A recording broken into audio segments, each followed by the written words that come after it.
Hello there ladies and gentlemen, and welcome back to Pathfinder Plays, and today we are going to be taking a deep dive into all we know about Dying Light 2 thus far.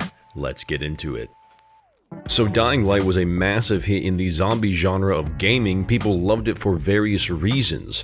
The beautiful open world, the crafting, the parkour, the zombie destruction, maybe even the storyline. Dying Light even came out with their little battle royale, which was actually pretty fun. So when they announced Dying Light 2 in 2018 and showed it off at E3 in 2019, people were ecstatic. Of course it got delayed and people haven't heard much since then, but let's follow the breadcrumbs and see what we can find out. Not much is known about a possible release date for Dying Light 2. However, the delay has of course benefited the development team of the game. Eugene Harton, the lead producer, told official PlayStation magazine that, quote, delaying the game opened opportunities to nail down the story part of the game, choices our players can make, as well as up the level of open world opportunities that players will face, end quote. And, quote, building this world takes time, and we want Dying Light 2 to be the evolution of what we started within the first game, end quote. Of course, this is expected from a studio the size of Techland, but as recent games from large studios have indicated, size doesn't always matter. It is good that progress is being made either way, of course. Even looking at Cyberpunk 2077's progression after their delay gives me hope for this game's progression as well. The setting for Dying Light 2 has been described as a modern version of the Dark Ages, where much of what is experienced in the world is savage, hard, brutal, and rough.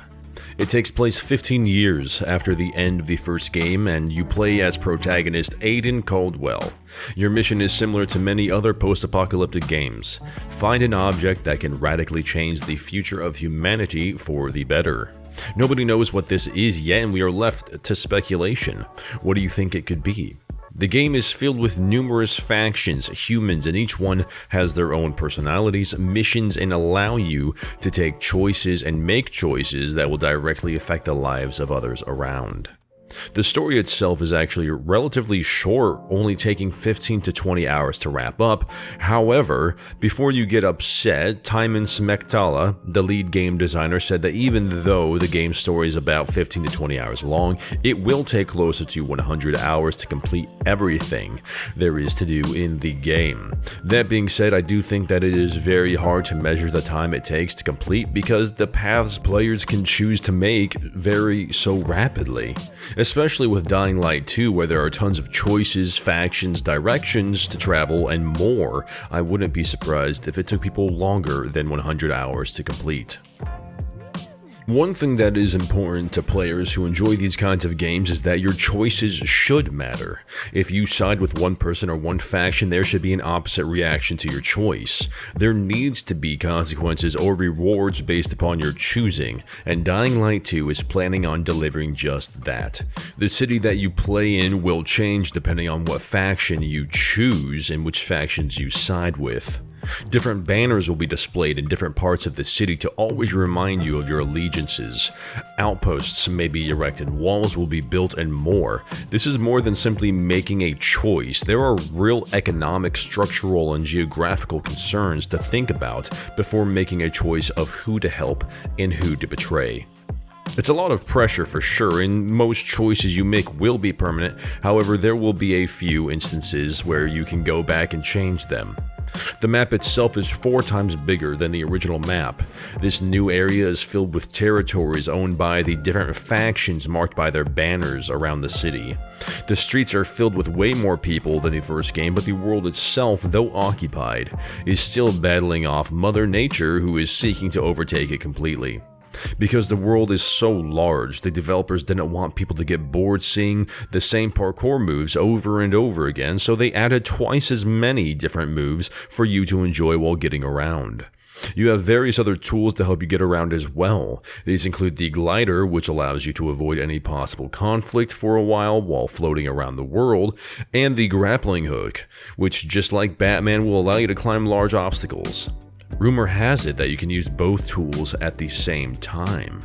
If that's true, just imagine the possibilities. Parkour won't be used only for traversing over building tops, but for combat as well.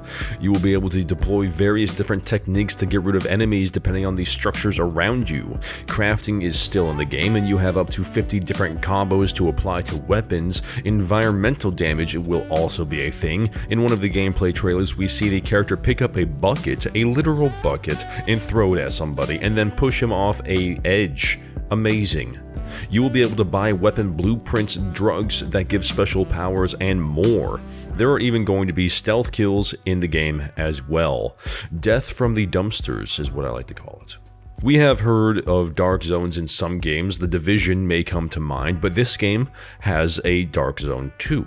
The game does have its day and night cycle, which makes the zombies more ferocious when the moon comes out, but because civilization has returned, the remaining zombies huddle together in condemned buildings, which are called the Dark Zones. What these locations will hold to make it worth it, or if these are just locations to make you suffer that the game forces you to go to during quest lines, we still need to wait and see. Regardless of the struggles or troubles that this world will offer you, take heart, weary traveler. Because you don't need to go it alone. The game, just like its predecessor, offers 4-player co-op, so no matter what, you can always have somebody to watch your back. And that is about it, ladies and gentlemen. Thank you very much for watching.